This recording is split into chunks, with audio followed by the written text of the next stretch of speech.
जो फैक्टर्स पिछली बार आपके खिलाफ गए थे वो बदल गए हैं? पिछले बार का फैक्टर एक ही है, वो फैक्टर है कि कहीं ना कहीं मेरी कमी रही। तो अगर कोई कसूरदार है, कोई गलती है तो मेरी ही रही होगी। रायबरेली से राहुल गांधी लड़ रहे हैं, इसको किस तरीके से देख रहे हैं आप? अपना गृह क्षेत्र छोड़ना कोई अच्छी बात नहीं है। मैं भी तो पिछले बार गुना से हारा था, पर मैं तो गुना से लड़ रहा हूँ।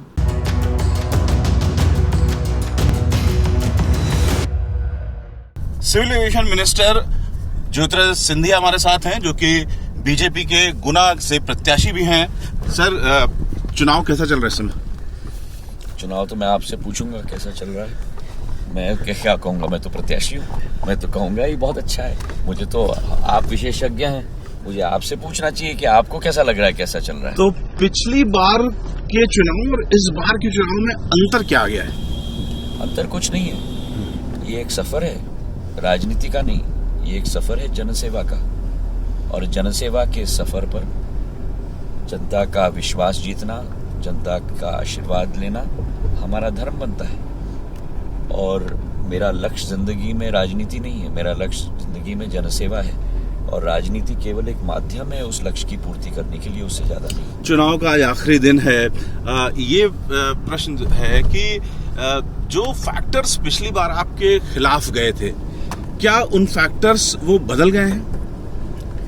ये तो 7 तारीख को जनता ही निर्णय लेगी, लेकिन मुझे पूरा विश्वास है कि जनता का संपूर्ण आशीर्वाद और प्रेम सदैव मेरे साथ रहा है, और इस बार भी जरूर रहेगा। उनके आशीर्वाद के लिए मैं आकांक्षी हूँ, और मैं पूर्ण विश्वास रखता हूँ कि उनका आशीर्वाद रहेगा। और पिछले बार जब आपने कहा क्या फैक्टर्स रहे, पिछले बार का फैक्टर एक ही है, वो फैक्टर है कि कहीं ना कहीं मेरी कमी रही। बेकार में किसी और को कसूरदार मानना, किसी और विषय को कसूरदार मानना। बात यह है कि जब आप जीतते हो तो आप लाइन में खड़े हो जाते हो सब हार लेने के लिए, और आप हारते हो तो फिर आप अपनी उंगली किसी और को दिखाते हो। आप भूल जाते हो कि जब आप उंगली किसी और को दिखाते हो तो 3 और उंगली आपके प्रति, आपके तरफ है। तो अगर कोई कसूरदार है, कोई गलती है तो मेरी ही रही होगी। पार्टी बदलना कितनी बड़ा फैक्टर बना है जीत के लिए? देखिए, इसमें कोई दो राय नहीं कि प्रधानमंत्री जी की का नेतृत्व भारतवर्ष में, प्रधानमंत्री जी की योजनाएं जो धरातल तक क्रियान्वयन हुई है, जो एक जन उनके प्रति आस्थावान है, उनमें विश्वास है। केवल भारत को आगे ले जाने के लिए नहीं, लेकिन भारत को पूरे विश्व पटल पर नक्षत्र की तरह उभारने के लिए। आज 140 करोड़ जनता का विश्वास प्रधानमंत्री नरेंद्र मोदी जी में। ये कहा जा सकता है कि पिछली बार जो फैक्टर्स नेगेटिव थे वही इस बार पॉजिटिव हो गए हैं, क्योंकि ऐसा नहीं हम कह सकते जरूरी में। 2014 में भी मैं चुनाव जीता था, 2019 में मैं हारा।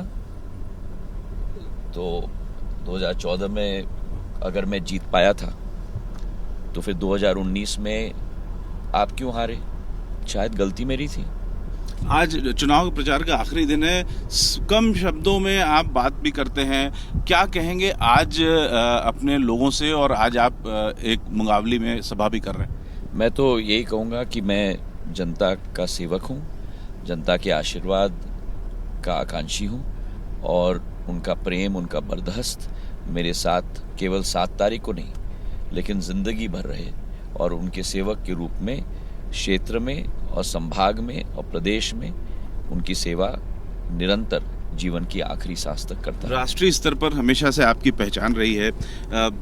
रायबरेली से राहुल गांधी लड़ रहे हैं, इसको किस तरीके से देख रहे हैं आप? वो तो उनका निर्णय है। हर व्यक्ति को अपनी स्वेच्छा से निर्णय लेते हैं हर व्यक्ति। आप अपना निर्णय लेंगे, मैं अपना निर्णय लूंगा, पर जरूर मुझे लगता है कि अपना गृह क्षेत्र छोड़ना कोई अच्छी बात नहीं है। मैं भी तो पिछले बार गुना से हारा था, पर मैं तो गुना से लड़ रहा हूँ। मैं भी कहीं और से जाके लड़ सकता था, पर ये मेरी आत्मा, मेरा दिल यहाँ रहता है, तो मैं यहीं। क्योंकि अगर वो जीतते हैं तो एक सीट छोड़नी पड़ेगी।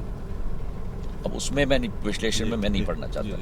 और खासतौर से चूंकि आप कांग्रेस में को समझते हैं, प्रियंका क्यों दूर रह रही हैं चुनावी राजनीति से?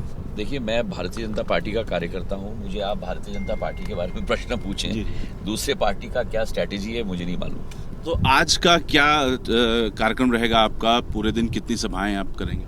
आज मुंगावली में मेरी सभा है, कल अशोकनगर और गुना में मेरी सभा भी थी, और उसके बाद जनसंपर्क है। आज आप दिल्ली भी जाने वाले हैं? अभी मेरा प्रोग्राम डेफिनेटली। Thank you. तो ज्योतिरादित्य सिंधिया जो कि चुनाव प्रचार के आखिरी दिन अपनी पूरी ताकत लगाए हुए हैं और ये उम्मीद करते हैं कि इस बार उनके साथ चुनावी समीकरण पूरे होंगे और इस बार उनकी गुना से जीत होगी। कैमरामैन रवीश पांडे के साथ रविकांत, एबीपी न्यूज, गुना।